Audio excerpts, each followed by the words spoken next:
I'm gonna fight 'em off. A seven-nation army couldn't hold me back.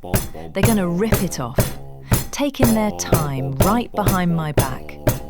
And I'm talking to myself at night because I can't forget. Back and forth through my mind, behind a cigarette. Jason, how are you, sir? I'm doing well. Greg, how are you doing? Very well. So it's almost mid-December, just a few more days to Christmas. And Yep, yeah, and so that means lots of things to lots of people, Christmas shopping, get-togethers, and of course, the NHL season and other hockey just keeps on rocking and rolling. absolutely. Yeah. So I was wondering whether we could start with, one of our favorite subjects, the Edmonton Oilers and a fellow by the name of Connor McDavid. He plays on that team. And so they made it to the Stanley Cup Finals the past 2 years. As per their usual, over the past, I don't know, handful of years, they start off really slow, but it looks like they're starting to heat up. What are your Yeah. thoughts? Glad to hear you stopped introducing Connor McDavid as future Toronto Maple Leaf and are referencing the team he actually plays on. But yeah, the Oilers. We were talking earlier in the week, and I was saying, wow, it really looks like they've turned it around. Then they put up a relative stinker against Buffalo on Tuesday, and the aforementioned Connor McDavid managed to help them salvage a point with a goal with 2 seconds left. But they had really looked like they had sort of turned a corner. And the previous four games, I know they'd gone 3-1, but they shut out Seattle. They had a home shutout loss to Minnesota, but it was 1-0.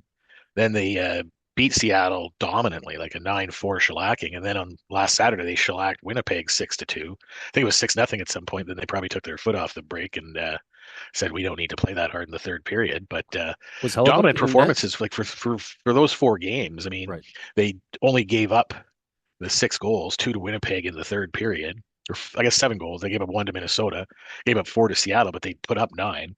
And that was all Skinner, and I think the 9-4 loss was Pickard, but Skinner basically had played pretty well. I think I saw him doing his little cocky dance after he gets a win, and that might not be a good sign for Edmonton because I think he was in net for the stinker against Buffalo. Right. Yeah, Buffalo, But I saw what you're talking about, which was the mad scramble at the end and they pulled it out. yep, Connor McDavid scoring, and I was only watching the highlights. And then of course, I don't even know whether it was, I guess it was 3-on-3, but the fellow who scored for Buffalo was just so wide open. It's like the refs forgot to tell Edmonton what the rules were for overtime, and so Edmonton just went in cold. Yeah. I can't recall the clip, but I'm going to hazard a guess that Evan Bouchard was on the ice. I think So, so. but I mean, they had that 4 game stretch where they played so well, and you're kind of thinking the media, of course, is going like, oh, like this is the Oilers you mentioned. They've been to the Stanley Cup final the last couple of years. That the Oilers have turned the corner. This is the Oilers we were expecting to see. And then like Buffalo, one of the worst teams in the league, who are probably not going into the playoffs even again for the what would be a record-extending 15th year in a row. 15 years. Oh Yeah. my gosh. Well, I was listening to because uh, Vancouver and Buffalo are playing, and the local sports guys had one of the Buffalo beat reporters on with them, and he was pointing out that if you're 20 years old from Buffalo, you That's probably have no conscious memory of the Sabres in the playoffs.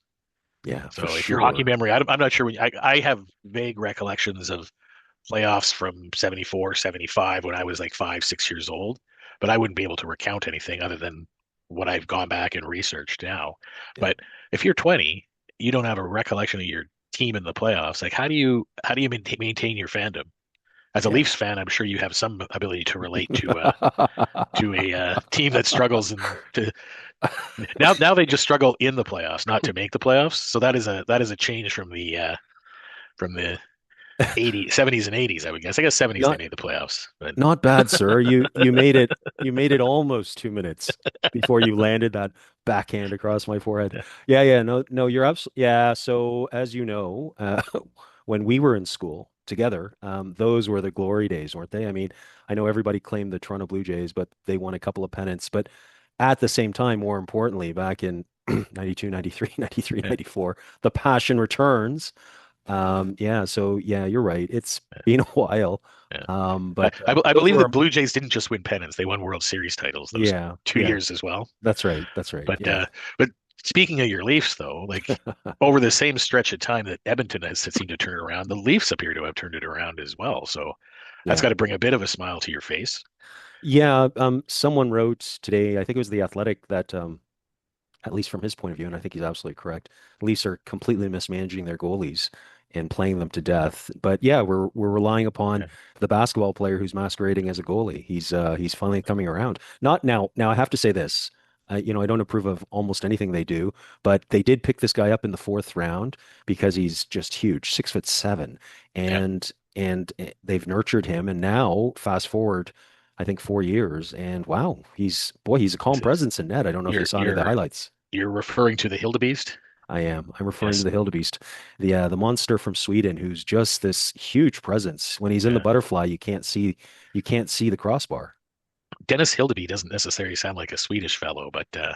yeah, I think he's got the Swedish height and Swedish So goaltending acumen for OEL big Swedish goalies. OEL was interviewed just a day or two ago, and then he said, "Yeah, no, Dennis is he's very funny, not in English because the translation doesn't work out, but he's very funny in Swedish, yeah."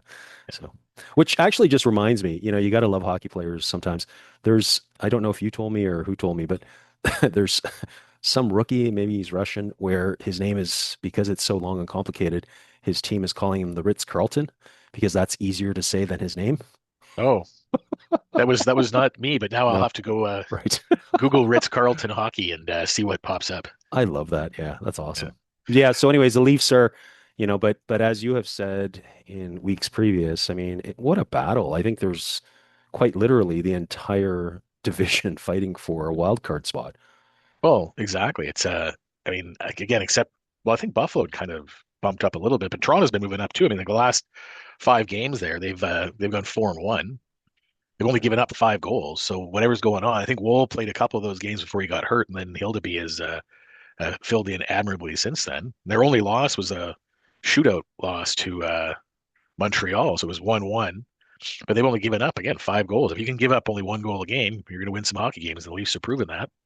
So Right. we'll see if they can keep it up. I mean, but in addition to Hildeby, another surprising addition that has turned the Leafs' fortune around has been the addition of 5'9" Troy Stecher off waivers from the aforementioned Edmonton Oilers. The Messiah, you mean? Yes. He's I think he's originally from Richmond, BC here, so he's a Lower Mainland guy, and he's played for Detroit. I think it was Arizona he was with. He was with Vancouver for a while, and he was popular here in Vancouver. And it sounds like he's become quite popular in Toronto. Yeah. Yeah, well, that it means we don't have to play some of the, the depth guys. And yeah, he's moving his feet. I guess he was an offensive defenseman growing up and sort of had to change his style to stay in this league, but he still has that ability to move the puck, right? Keep his feet Yeah, moving. I guess at I five think foot nine, you have no choice but. yeah. Well, if you don't move your feet at 5'9", you get plastered to the boards as a defenseman. Right, of course. Yeah. But I think all these defensemen that make the NHL were at some point offensive defensemen growing up. They just Yeah. they learn at a certain point, whether it's the OHL, WHL, maybe it's the AHL, or when they get to the NHL, they realize my game don't translate on the offensive end, and if I want to stick around here, I'd better learn how to play some defense. Right. Well, So yeah. I mean, it's not often that through juniors, that is, it's not often that you're facing guys who are 6'3", 4'5", or Tage Thompson, 6'7", I believe, who can move like the wind, right? yeah. And who have hands. So yeah, once you Well, you once might you you might face one or two of those kind of oversized guys, but you don't face a whole roster. yeah, You don't face a whole team of Florida Panthers bearing down on you when they dump the puck in and pounding you against the boards. yeah, exactly. Everyone's 6'2", 6'3", Yeah. But 205 it's pounds. amazing. I mean, it sounds like Stetcher has. I mean, I don't know who had that on their bingo card that Troy Stetcher would stabilize the Toronto Maple Leafs defense in December, but if they put some money on that, good for them. Yeah, yeah. Brad Trevligging. I know he was with Calgary for so long. His record as a GM with Calgary, it's sort of mixed, right? I mean, he had his hits, but he also had some big swings. Yeah, Yeah, I mean, Tree Living was kind of left with, I mean, Gaudreau leaving and then Kachuk deciding he was leaving, and there's only so much that a GM can do with that. I mean GMs kind of get stuck with the the uh, the label of mishandling players. if they decide to leave. But I mean, if a player wants to go and wants a different challenge, different experience, or wants a different place to live, then I mean, GMs just can do the best that they can. Right. I know we're going to talk about Vancouver's favorite moving target here a little bit later, but the management team here in Vancouver is going to end up wearing that they've mishandled this player if and when they end up moving Quinn Hughes. But I think we're getting to him a little bit later. We will, because boy, that is just a story that won't stop giving. So we're just gonna we're gonna tee that up and just enjoy the wait for that. I wanted to ask you about Nova Scotia boy, who's best friends with Sidney Crosby, who's just tearing the league in half. I'm talking about none other than Mr. Nathan MacKinnon. Yeah, no, he's I was I know we sort of uh praise the play of Sidney Crosby, not just this year, but throughout his career, but this year in particular. But I mean, he's certainly taking a, a back seat, as is most of the league, to Nathan MacKinnon. Like I was looking the other day because I mean, just looking up sort of who had the most goals in the league and things like that, trying to sort of see who was behind MacKinnon. MacKinnon's leading the goal with 24 tallies so far this year, but I saw he has 51 points in 30 games. And when I was reading across the line, the number that jumped out is you see a plus 35. And I mean, people have will debate the merits of what the plus minus means. But I was just looking going plus, regardless what it means, plus 35 is a pretty big number to have after 30 games. And I was looking, he's got 51 points. His power play points, the Colorado power play, for as fantastic as that team has been all year, their power play has kind of been below average. I think it's in the bottom half of the league in terms of percentage. And you sort of think with all that talent that they'd be killing it. And MacKinnon only has 13 power play points, which means Wow. that of his 51, he's got 38 even strength goals. Now, if he's got 38 even strength goals and he's plus 35, that's a difference of three. That means he's only been on the ice for three even strength goals through 30 games. Wow. Like that is, I mean, if they haven't engraved the Hart Trophy with his name this year, they probably could start doing it fairly soon if he keeps this up. Right. Like he's on pace right now, I think, for 140 points, which would match his total from I think a couple of years ago. And I was looking when I looked at that to sort of see what's he's on pace for, and saw he had 140 a couple of years ago. I mean, that's the third best total this century. So in the last 25 years, there's only been two guys who have had more points. Connor McDavid, who had the 153 a couple of years ago, and then Nikita Kucherov had 144. I think it was 22-23. McDavid had the 153, 23-24. Kucherov had 144, and that was the same year that MacKinnon had his 140. So they were both close. But I mean, he's so it's not like it's historic. It's not like blowing everybody else out of the water, but it's an incredible pace. It's only been done three times in the last 25 years that someone's hit 140 points, and MacKinnon's been one of them, and he's on pace for that. And that's with Colorado not producing very much on the power play. Yeah. And he's been, I mean, he's one of those guys that again, like when you sort of talk about like who would you pay to see? Like and I remember taking the first time I took my wife to a Canucks and Oilers game where McDavid was there. So this is the first time she was seeing him live. And halfway through the first period, she like kind of turns to me and she's like, "Wow, he's really fast." And then Right. partway through the second period, she's like, "Wow, he's like a lot faster than everybody else on the ice." Right. And that kind of experience with McDavid, I think you get that with MacKinnon when you watch like his stride, his power. He's a different like McDavid is so fluid and it looks so easy. McDavid just has that power skating and he can glide, but it always looks like he's just exhibiting like or using every bit of energy he has. Yeah. And it never seems like he's cheating on a shift. And that kind of leadership has got to trickle through Yeah. to the rest of the team. And I mean, his shot, I mean, like like his one timers. I watched a series of his one timers recently that are just unbelievable. And his stick hand, like in tight quarters, or I mean, we've watched McDavid do it. MacKinnon has the same kind of skill set. Maybe it doesn't look as fluid as McDavid's, and he doesn't do it at quite as high a speed. But I mean, his stick handling is ridiculous. And I mean, Sidney Crosby's got a fantastic backhand, and I imagine that MacKinnon must have spent a few summers like working out with Sidney Crosby and learning how to shoot that backhand because he's had a couple backhand goals this year that have just been ridiculous. Right. Yeah. McKinnon really is a well-rounded player, isn't he? he can really hurt you from basically any direction, doing anything. Well, and I mean, like McDavid, like you'll sort of see that there's clips of McKinnon just getting the puck in his own zone and carrying it up and basically going through the team. I remember a couple years ago when I think it was on their Stanley Cup run in 2022, that I mean, a goal he scored against St. Louis, where I mean, he basically went through the team, went around the outside of a St. Louis defenseman, and like put the puck upstairs, and overtime, game over. Right. And like he's got that kind of ability. There's just I mean, if you're going to go watch a guy play, you're going to pay good money to go see somebody. Like you could just be entertained going and watching him, following him around the ice. Like Yeah. it's you don't. I mean, when you're watching it on TV, you still get to see him because he has the puck so often. But I think when you're live watching a game and you can just follow a guy and sort of see what he's doing without the puck, like he's just such a superior talent. I mean, I mean, he's going to be the most valuable player in the league this year. I just can't imagine anybody else is going to catch him. Right. Yeah.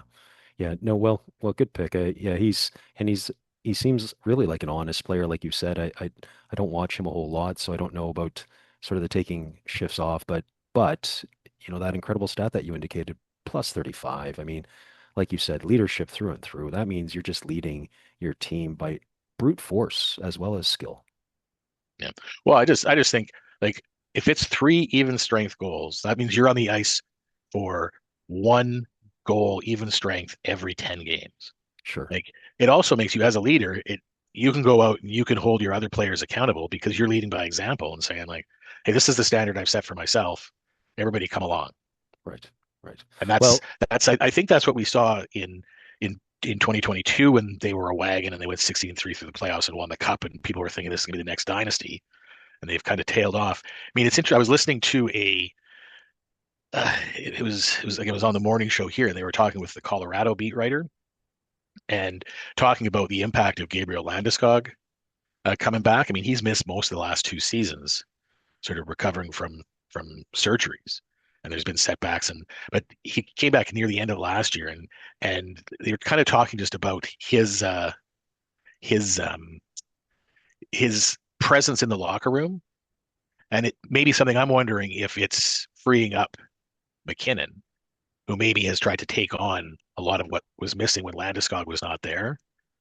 But Landeskog might bring sort of a calmness, and there might be a nice yin yang with McKinnon and Landeskog, who Landeskog may, from the sounds of it, is a little bit calmer and can rein in some of McKinnon's competitive fires that uh, can, I think, from some of the reporting, can kind of rub some players the wrong way. Like he's apparently a health nut, ah, and like there's no snacks, no sort of junk food in the locker room. Like when Nikita Zadorov came to Vancouver, like he told a couple stories of like McKinnon just like smacking junk food out of other players' hands in the dressing room.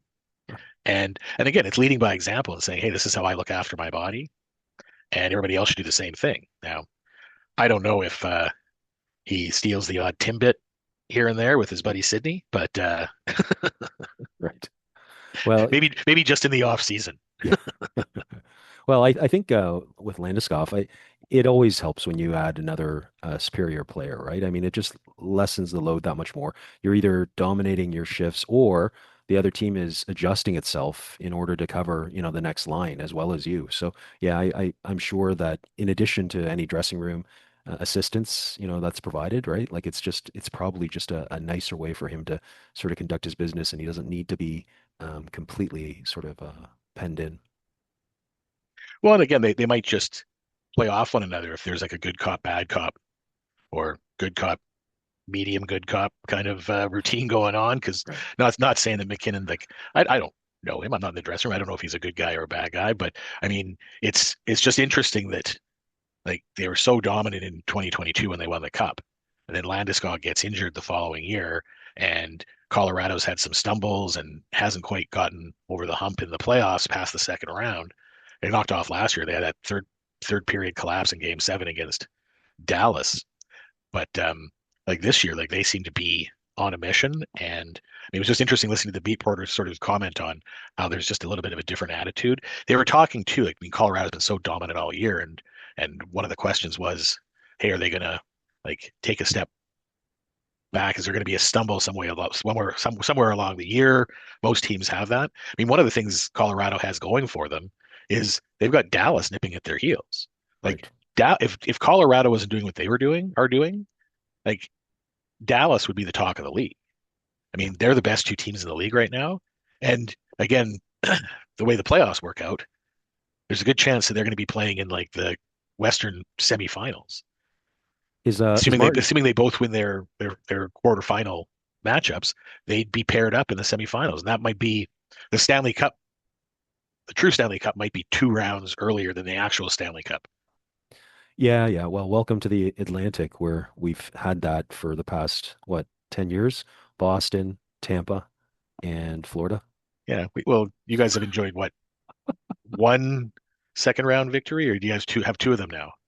Oh Or goodness. first round, sorry, first round You victory. know that we don't have You got to the second round. you know Second that round we victory. Sorry, I didn't you mean to tease you know with that my we don't misstatement there. we haven't passed the second round. But anyways, Yes. yeah. So it's been the gauntlet here. Yeah, have has Colorado done well or okay with the Martin Necas versus Ratinen? Well, Is that working okay? well, it seems to be. I mean, Yeah, what's interesting is they've ended up signing him to a contract that is probably a big like one. maybe $1 million less than what they would have had to pay Rantanen. Right. Or what Rantanen ended up signing for in Dallas. Now, Rantanen, from the reporting, Rantanen might have been looking for a little bit more based on what the guys in what his cohorts in Colorado, McKinnon, what Makar is going to make when his contract comes up. Right. So maybe they would have had to pay him a little bit more, but I think they signed him to a deal that's basically 11 million bucks a year. So he's stepped in and he's kind of doing what Rantanen does. I mean, I think as of today, they're tied. Like Deshkash and Rantanen are tied for fourth in the league in scoring with 41 points each. Well, Now Rantanen's doing that in Dallas, and that's, I mean, you talk about great theater. If there is a semifinal Western semifinal matchup of Colorado and Dallas, and you got Rantanen going up against his old teammates in Colorado again, and Neshkash. Now again, when the Neshkash will have had a full season now with Colorado, and he really seems to have like like like gotten on board with what the team's goals are. And I mean, again, maybe signing the contract and getting some stability and knowing this is where he wants to be, and it's a team that wants him. I right. mean, Carolina was like forever trying to move him. I think 2 years ago, Neshkash was one of the pieces that might have come back to Vancouver in a Pedersen deal. And I mean, of course, now when you look at their numbers, everyone's gonna be like going, "Oh man, like why wouldn't we have done that?" Well, 2 years ago, you wouldn't have done it. And 2 years ago, when they were talking about it, Vancouver fans were like, "Martin Neshkash, we don't want like what a step down from Elias Pedersen." Like, but he's proving his naysayers wrong, and him and McKinnon seem to have a good chemistry. And Right. you don't hear Nate talking about missing Mikko Rantanen anymore.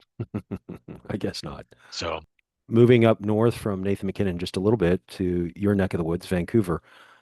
Before we talk about the ever-giving story that is the Vancouver Canucks, I do believe that there's an incredibly exciting team. You've talked about them in previous podcast, but this brand new team in the PWHL, the Professional Women's Hockey League. And so recently they had a game, but a pretty incredible highlight that you shared with me prior to us getting on tape here. Maybe you can set it up there, Jay. yeah, well, I mean, you're referencing the Vancouver Golden Eyes, and they're the expansion team in the PWHL this year for Vancouver, joining with the Seattle Torrent. And uh, our Golden Eyes had a bit of a rough road trip. They opened up with a inaugural game win against Seattle, and then when the 3 game road trip, they had a few struggles, went 0-3, then they returned home and posted their first ever shutout against the New York Sirens, a 4-0 win. But the standout play of the game was a paddle save by Vancouver's goalie Emerance Mashmeyer, who's this is her third year in the league. She played the first 2 years with Ottawa. She's got a history with Team Canada as well. Won the gold medal in 2021 at the World Hockey Championships. Then at the Olympics in 2022, brought home a gold medal as part of Team Canada. So she's got a great resume, and she may be adding Save of the Year uh, awards to her trophy case. If the hockey news is to be believed, it was Definitely. an amazing save. Vancouver. I mean, they'd had their again they had a rough road trip. They come home. They're up 1-0 in the first period, about 9 minutes in, and siren player sort of goes around the net, and Mashmeyer sort of slides across the ice following her, and tremendous pass to Sarah Fillier for a backdoor opportunity, and Mashmeyer just like Just stretches back with the paddle, makes a paddle save, and like a gaping net for Fillier to put it in, and the paddle save, just remarkable. And And again, like the Hockey News has sort of already sort of said, this is not a PWHL Save of the Year candidate, but just a Save of the Year candidate. Oh, for sure. And I know we got to talking about, well, is there anything sort of reminiscent in recent minds? And there's a couple saves that stood out to me, both in the Stanley Cup, both involving the Vegas Golden Knights. I know in 2023, Aiden Hill made an incredible save, and again another backdoor pass across into the crease. Nick Cousins is there for a tap in. Aiden Hill leaps back, paddle save, keeps the puck out, and I think that it was when 1-1 started the second period.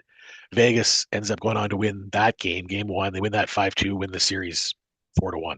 Right. And the Vegas Golden Knights were the victims of an incredible paddle save in the 2018 Stanley Cup. That one was, I think it was game two, and Braden Holtby was in net.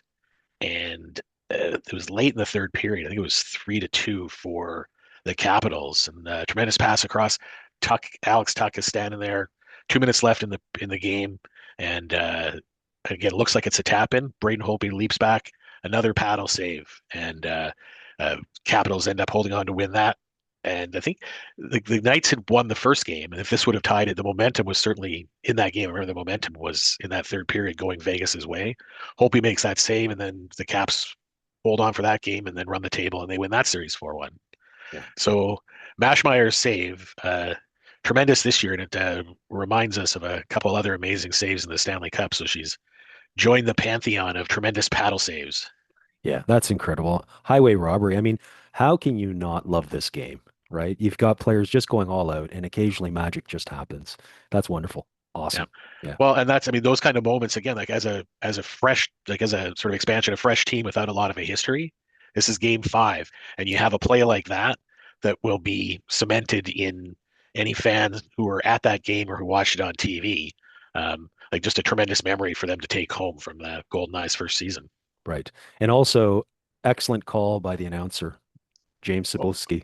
That was oh, great. yep. No, Yeah. that's yeah, that's, I mean, that's like, I again, like I've watched a few of the games now on TV, and the broadcast teams have been fantastic. It's entertaining hockey. Right. Um, I mean, when you again you have plays like this, when like again we're not talking men's hockey, women's hockey. We're talking, hey, that's just a fantastic save, and that's what I mean. I've just been impressed with what I've seen so far from the games. Like it's great entertainment, Well and said. and we're happy in Vancouver to have entertaining hockey on the ice as opposed to the entertainment being everything off the ice. And Is the time now? Is the transition here? that's Is I that was trying to figure out a nice way to move or into. I was going to say is that the segue? it's not a call if we don't have a Quinn Hughes conversation. And I think I remember when we first talked about this maybe 4 or 5 weeks ago, and I thought, oh yeah, we could talk about this now. We might revisit this in January as we get closer to the trade deadline. And it was all sort of like, I wonder if they'll do this. I wonder if they'll do this. When would be the best time if they were going to trade Quinn Hughes? And I think we've gotten past the if they're going to trade Quinn Hughes discussion to when is that trade going to happen? I mean, there are some rumblings that, oh, well, are they going to do it before the trade freeze here on December 20th? And one of the debates in town here was, oh, they wouldn't, that would be mean to do it before Christmas. And it's like, well, I mean, they're probably going to stretch it out to try and maximize whatever they can get. But I think we're past the if, and we're now into the when and where. So like was Rick Tocchet not wanting to sign, creating his little excuse, was that a harbinger of what to come? Like, did he basically, by saying absolutely nothing and walking away, did he very clearly outline that there was something fundamentally problematic with the team? Like, why is this team like just not gelling? Like, what is the contrary? What's the opposite of gelling? Because that's what the Vancouver Canucks are currently. You know, nobody Well, wants to call them a train on fire. Nobody wants to call them a gong show. Nobody wants to say that they're an absolute mess, but they're just not working right now. What's going on? well, if I had the answer to that question, I would probably not talking to you. I would probably be employed someplace else. Right. Um, I mean, it's a mystery. I mean, it's again like, is it like it can't all be just about what happened with Patterson and Miller last year? Is it come down to like Talkett leaving was certainly a symbol of like something's going on with the team, um, and he doesn't necessarily want to be a part of it. Now, the fact that the job came up in Philadelphia, which by all accounts was kind of his dream job. He was a longtime flyer in the 80s. Um, so he's from back east too. I mean, I think part of his rationale for taking the job was again being closer to family and all that kind of stuff. Did he not Um, live in Arizona? Did he not do that for a oh, while? he's lived all over the place. So that's why. Right. I mean, Is he was Vancouver not interviewing. He was interviewing consistently with ranked? Seattle. Is Vancouver not consistently ranked like top 3 cities in the globe year in, Yeah. year out? I mean, Yes. Vancouver's an amazing place to live. Yeah. And if you're an NHL coach, you have the resources to actually live in Vancouver, as opposed to many other folks who can't Right. afford it. Right. I mean, with his resources, he's got the ability to live wherever he wants. But I mean, from all accounts, like Philadelphia was kind of a dream job for him to go back, and he's buddies with Keith Jones and who's in management there. So, like, but I mean, you're not wrong. I mean, the fact that he just decided, like all along, like all of his post-season press conferences last year were all hinting at we're doing this, we're doing that, we're making the right moves. Like it was a we. It sounds like he's coming back, and it was just a matter of is he going to get offered the full amount of money? And he was not to a contract, so he's sort of free to go around and interview. He didn't just. It's not like Philadelphia was the only team he interviewed with. They were kind of seen as a front runner, tied maybe with Vancouver. But I mean, he interviewed with Seattle, so it wasn't like he wasn't considering other opportunities on the West Coast. Right. So I mean, I don't take the I want to be closer to family. I mean, that's always a nice uh, sort of nugget to throw out to the media when you're making a decision that deflects a little bit of heat because, like, hey, you can't get mad at me for wanting to be close to family, can you? Well, turns out that some people can. So, but I mean, it certainly it may On have been a sign. paper, But on paper, this even is a with better team than what they're for showing. sure, yeah, and even with Talkett leaving, I mean, coming into the season, the vibes were all pretty good. I mean, Talk had left, but I mean, Adam Foote was the assistant coach here last year. The thought was he was not going to be veering too much from some of the philosophies that Talk had played with, other than I think he wanted to be a little bit more aggressive on the forecheck. Um, but I mean, Talkett's coaching style apparently works, and he's done a really good job with a Philadelphia team that not much was thought of. Yes. Yeah. That was again one of the discussion points in Vancouver here was, well, Philadelphia is not better than Vancouver. It's not a better situation than Vancouver. But and I mean Taka did mention too, like the Canadian media market. Like it's a lot more work as a coach. And Philadelphia is a fairly tough sports market in terms of the US. So it's not like he was going into like Nashville where there might be like two reporters asking him questions after the game. Right. Like Philadelphia is like they're sports they're pretty aggressive with their teams if they're not performing well. But I mean Philadelphia is in a playoff spot right now. I think they're one of the wild card spots. I mean they're playing extremely well. And And where does this Philadelphia is one of the teams that is the in the not New Jersey club of teams that might have an interest in acquiring Quinn Hughes. and where does this leave everyone? So you're more and more convinced they got to get rid of him because they need full value for him. Yeah. Well, it's also I mean, his body language hasn't been great the last couple weeks. Right. Like, so if there's a bit of a resignation on his part that, well, I'm leaving, or if he knows in the back of his mind he's not sticking around, Right. like he played his guts out. He played hurt last year. I mean, he gave everything for the team, trying to get them into the playoffs, and it didn't pan out. And I mean, there's been some uncharacteristic body language from him that other media or like the media folks have certainly talked about. Um, that again is kind of telling of like, well, like is his heart really here anymore? And if it's not here, when do you move him? And again, I think we talked about this a couple weeks ago. Like in my mind, like if you're going to move him, you're going to get the most value. You're not going to have all the teams in if you move him at this deadline or move him before the deadline, but there'll be enough teams that you should get anyways an incredible package of players Right. and picks coming back. And that's, I mean, the debate now here is also like, well, if Rutherford and Alvin are on their way out, if for some reason the owners want to say, hey, we need to go a different direction, it hasn't worked out for you. We were talking before about the idea of a management team having fumbled a situation. Like this management team, like 3 years ago, you've got center ice of JT Miller, Elias Pettersson, and Bo Horvat. And they had to make a choice between keeping two of those three. They decided to move Horvat to the Islanders, and they ended up getting out of that deal. They ended up getting Philip Hronek with the pick they acquired from the Islanders. So, but I mean, they had those three guys down the center. So what are teams built around? Like center ice, goaltending, and defense. They had a healthy Thatcher Demko. They had Quinn Hughes, who was like on the verge of becoming a Norris trophy winner as best defenseman, and you had three centers deep. And now they've got Pedersen, who is sort of, he's having a better season, but he certainly isn't 100-point Elias Pedersen. They've got Quinn Hughes, who appears to be on his way out, and Demko is coming off another injury. And this management team, again, like, is this the management team that you're going to say should have the decision-making power? What kind of deal do you want to make to get Quinn Hughes? Like, if they're going to be leaving in a year, are these the guys who should be stocking the shelf? Or do you bring somebody else in who you're going to entrust the rebuild to? And I think the Canucks have to start talking about it as a rebuild and not a retool or redesign or whatever non-rebuild word they want to use. But like, do you bring that new person or new team in to make this trade? Yeah, you don't have a lot of time. Well, I mean, somebody coming in. I mean, again, like the trade deadline would be, like, it's like, I think it's after the Olympic break this year. But I mean, there's only really like 6 weeks left of games. Yeah.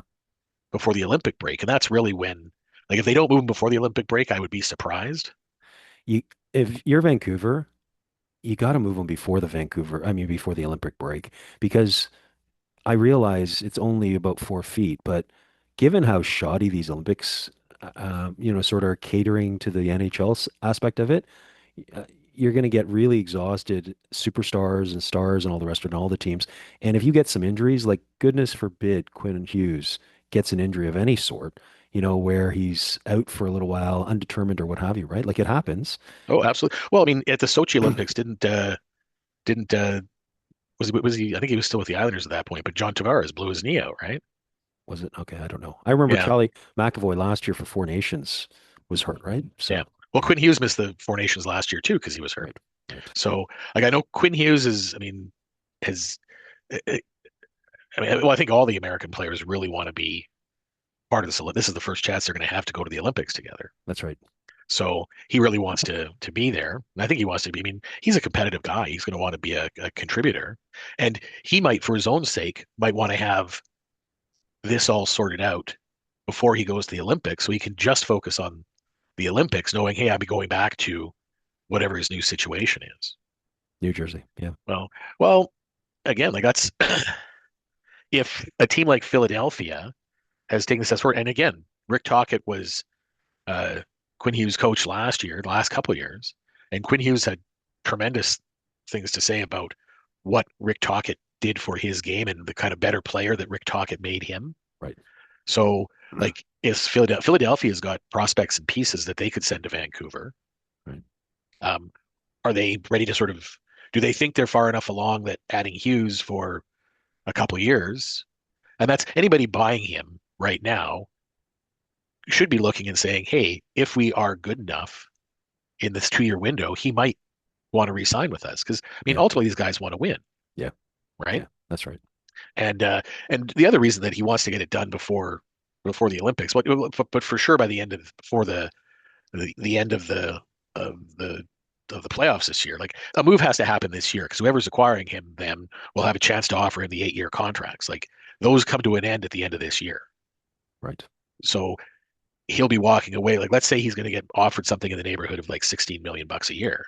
If he can get 16 times 8, then that's great. If he can only get after that, if he can only get 16 times 7 or 16 times 6, if he doesn't re-sign with the team that he's with, like, he's walking away from 16 to 32 million. Right. Like, that's a lot of money for anybody to walk away from. I mean, I know we sit there and look and say, oh, well, it shouldn't really matter money. It's like, yeah, but you know what? If somebody says, here's $32 million for 2 years of hockey, that's hard to walk away from. And Yeah. the Canucks shouldn't really matter. I mean, for the Canucks, I mean, they got leverage with New Jersey, and that there's other teams that are expressing an interest. If New Jersey really wants them, they should step up with a package now.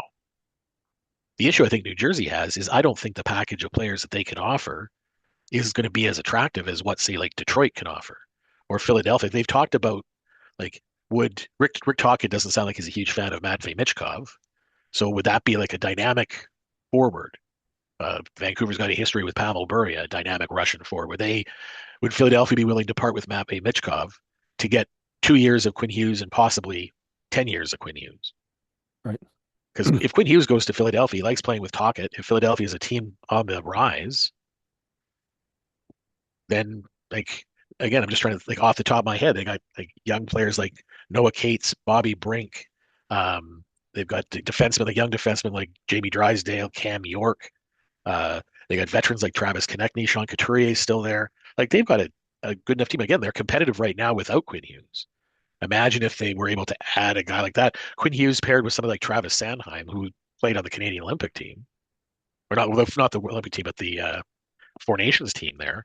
Like, and could very well be on the Olympic team this year. Probably not, but like he could be. Like there's Philadelphia's got the pieces to put together a package that might be more attractive than what New Jersey can offer. I mean, the names you hear out of New Jersey are like Simon Nemec and Dawson Mercer, and are those two guys plus picks? And we're talking about probably a couple of first round picks thrown in there as well. Is that enough to entice you to move Hughes if you can get pieces? Detroit's got pieces. They've got a couple young centers and they've got a couple young defensemen they could offer that could sort of accelerate a rebuild here in Vancouver, throw in a couple picks. And again, those picks, any team Quinn Hughes is going to be on, those picks are going to probably be in the 20s. It's not Right. like you're getting like a fifth or sixth round pick in this deal. Right. Right. Yeah. Yeah. Yeah. It's tough. I heard a commentator here in Toronto. You'll be perhaps surprised to hear that the commentator didn't say straight up Troy Stetcher for Quinn Hughes. He said Quinn Hughes is so good that you give them Matthew Nyes and a first round pick and you start from there. He said Quinn Hughes is such a difference maker that yeah, you give up your prize, which is Matthew Nyes, and then and you keep on going because you need a guy like that. He changes the entire perception of your team. All of a sudden your defensive assignments become that much easier to break out. He's just a constant threat. He's creative.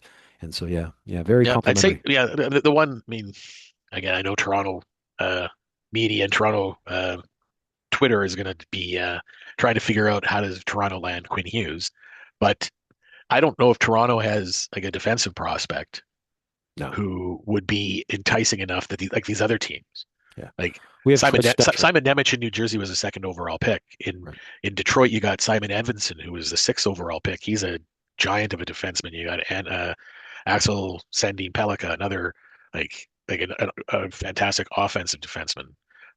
They already have more Sider there, so they've got a nicely stocked defensive pool. They've got a couple young centers, either Nate Danielson or Marco Casper, who could help solve a Canucks issue. One of the things that was there, one of the names I was hearing this morning about from New Jersey was Nico Hischier, who's the captain of the Devils, Yeah. and whether or not, I mean, his contract is coming up, and they might not be able to afford him with the other contracts that they've given out. And but for the fact that Jack Hughes is perpetually hurt. Now the most recent one isn't a hockey related injury, other than he hurt himself at a team dinner. But like there's like Hischier is effectively when Hughes is in the lineup, Hischier's their second line center. Like, can New Jersey get by without Nico Hischier? And would that be a piece that the Canucks could then employ either as a 1C or as a 2C here? Right. I was thinking that it would be intriguing if the Canucks, because one of the other sort of free agents that the Canucks are going to likely be moving is an unrestricted free agent, is Kiefer Sherwood. Yes. Like, there would be a guy that if you were getting a Nico Hischier back and you needed to send New Jersey a forward that could fit into their top nine, he'd be a third line guy, and maybe a guy like Dawson Mercer bumps up from third line to second line and plays second line center when Hughes is back, and he's a second line center on their second line, which would make sense for a second line center. But there would be like if you sweeten it for New Jersey and saying, hey, we'll also send you Sherwood as part of the package. Is that something that maybe gets a couple better players out of New Jersey coming back to Vancouver? I saw a headline, and it could be completely made up, but it said that Kiefer is asking for 6 times 5. Is he anywhere in that range? Well, I don't know. I don't know if he's asking for. I mean, I've the number that's been reported around here is like the way he's played the last couple of years, he's probably earned like a $5 million contract. Okay, so 5 times So, 6. well, yeah, the issue would be term, right? Like I think he's 30 or 30, it's 30 or 31. So if you get a 6 year, the kind of game that he plays where he's banging, like is 6 years. I mean, again, he's playing so well and he's sought after by other teams. Like that might be the kicker that somebody approaches him and say, "Hey, we'll sign you to like we'll give you that 6th year, and Right. then we'll kick that problem down the road." Right? If you're a playoff team and you got or if you're a serious cup contender and you've got a window of say the next 3 to 4 years, if you have to give Sherwood, if you like Sherwood as a third line player for you and a playoff performer, um, do you like give him that 6 year and you sort that problem out down the road? Maybe you end up having to trade a draft pick to get his contract off the books, or he's a buyout candidate 4 years from now. Right. Like, but I mean, I think he's valuable enough. I mean, Vancouver signed him like 2 years ago, or this is his second year, so the previous year after the playoff uh, round that they had against Nashville. So 2 years ago, the year that Vancouver ended up going on to lose to Edmonton in in 7 games in the Western semis there, like they beat Nashville, and Sherwood was on that Nashville team, and they were so impressed with how he played against them that they targeted him as a free agent. Hmm. So he's had like and he was really good in that playoff. So his most recent playoff history is going to be a positive one for GMs around the league that are looking for like, hey, what can this guy do for us? Well, he was so good against Vancouver that they went out and signed him. Right. So I mean and again, like his scoring has tailed off, but his scoring has tailed off in conjunction with all the trade rumors. Quinn Hughes' scoring has kind of tailed off in conjunction with all the trade rumors. So that's the other thing is like I think Adam Foote was interviewed the other day and somebody sort of said like, well, hey, do you think it's bothering these guys? And like, I mean, good for him. Some coaches would probably sort of skirt around it and give you some sort of non-answer answer. And he says, well, how could it not? Like Right. Yeah. it's these guys are all there's a human element to all these players. Like as fans, as observers, we kind of treat them all as contracts, pieces, assets, but they're all people. And if you don't know where you're living Right. or going to be living, you don't know if you're going to be living out of a suitcase for 3 months, 2 months, 5 months, like, and you don't know where you're going, like, it might be hard to come to work every day and go, hmm, let me put my full effort in here to these guys who don't appear to want me. Yeah. Yeah. It's probably also preserving their trade value. Just saying that, yeah, our internal dressing room's a gong show right now. You are going to get a killer as soon as he puts on your uniform. Yeah. Yeah. Well, and I mean, if these guys wanted to improve their trade value, they'd be putting up some points. Yeah. That's I mean, I can't imagine that either of them are on the team after the Olympics. And I would guess the way that Rutherford conducts his business, usually these guys will probably be moved in January. He will probably be nice and not move them before Christmas, but he's also in the business of trying to maximize his return, right? Right. Well, So the team trading for them wants them in as soon as possible, right? Get them acclimatized. well, there was and again I can't remember what show it was on, but they were talking about the fact that like maybe some teams don't because they don't want to pull the trigger too soon and blow out their assets if they then sustain an injury in late January, early February, or something happens at the Olympics and they can't go get a replacement piece. And if they trade for Quinn Hughes, then they end up having a gap at forward. They might be, if you're adding to an already strong defense by getting Quinn Hughes, which every team should want to do, but if you're already adding to an area of strength because you're getting one of the best players at that position, and you leave a gap, then if there's an injury at your number one center, and you've given away your first round picks for the next 2 years, and you've given away a, a young prospect who can help you bring in a number one center, then you're kind of you're are you mismanaging your assets Yeah. in that case? So that would be the argument for, well, hey, no, let's wait. I mean, I agree with you. If I was a team, if I was New Jersey, Detroit, Philadelphia, and I'm thinking, hey, I want to keep this push going, I'd want to get Hughes in there as soon as possible, giving as much time as possible to acclimate. I mean, if Yeah. you acquire Quinn Hughes a week or two before the Olympics, and he maybe gets 3 or 4 games in, and then he's off in Milan playing with the U.S. team, and you don't see him again, he doesn't practice with the team for 3 or 4 weeks, and then you bring him back and he's got to reacclimate himself. Like, likely talented enough to be up and running for the playoffs, but is it a case of, hey, he comes in too late and he's not really helpful this year, and he's only going to be helpful the following year? Like, part of the benefit of acquiring Hughes now would be you get 2 really good playoff runs with him. Right. Well, thank you for the update. I think that Well, despite how painful, what's scary is you're probably not going to have to rely on me for updates, because the national media is now all over this story. I think there's a couple trade boards. I think Greg Wyszynski out of ESPN now has his trade board up there, and Quinn Hughes is number one. I think Real Kipper, Nick Kiprios of the Real Kipper and Bourne show, I think he's got a trade board coming up, and Hughes has been a topic on their show the last couple weeks. well, They have everyone had can see Vancouver guests out, so it. I mean, everybody's going to be talking about it, and it's going to. He's going to be the biggest name moved, I would imagine. Like nobody. I don't think any other bigger names are going to be moved this year. So whoever gets him is getting the biggest prize. Yeah. Well, it's so rare at that sort of just entering into his prime. It's incredibly rare. Yeah. But oh well, what can you do, right? It's Yeah, just so much better. It's so much better dealing with it right now because the return is that much greater. I mean, once you hit the end of the season, then your return's lower, and that's that. Yeah. Okay, buddy. Thank you so Agreed. much. Yeah, nice talking to you. We'll be in touch. Okay. Thanks, Greg. Bye. Thank you for watching the Dads Who Talk podcast. Please remember to like and subscribe, and you can catch us on Instagram, TikTok, and Spotify. We look forward to seeing you next time. Goodbye.